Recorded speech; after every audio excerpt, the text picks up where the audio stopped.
अस्सलाम वालेकुम व्यूअर्स, कैसे हैं आप। उम्मीद है कि अल्लाह के फजलो करम से ठीक होंगे। आज मैं आपके सामने लाई हूँ खीर मिक्स की रेसिपी। ये देखिए मेरे पास थे चावल, मैंने इनको पहले बॉयल किया है। थोड़े से चावलों को ना पहले बॉयल कर लिया है।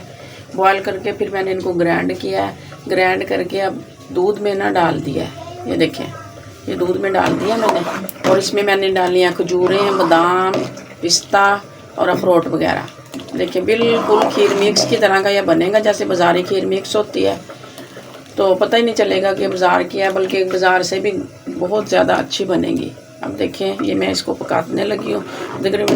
तकरीबन ये 3-4 घंटे तक पकेगी।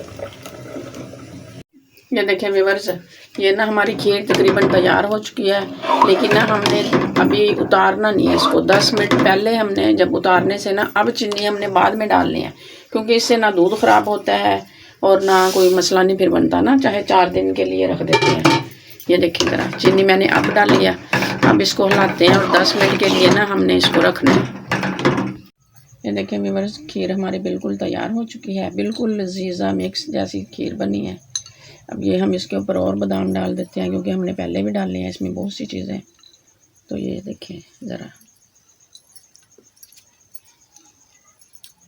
और अब इसको ठंडा करने के लिए रख देते हैं माशाल्लाह से। ये देखें कितना अच्छा से इसका कलर भी आ गया, और ये वैसे भी बहुत ज़्यादा लजीज बनी है। मेरे चैनल को ज़रूर सब्सक्राइब कीजिएगा और इसको घर में ट्राई भी कीजिएगा।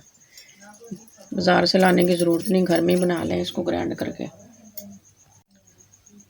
अच्छा जी, आप मुझे इजाज़त दीजिए। अल्लाह हाफिज़।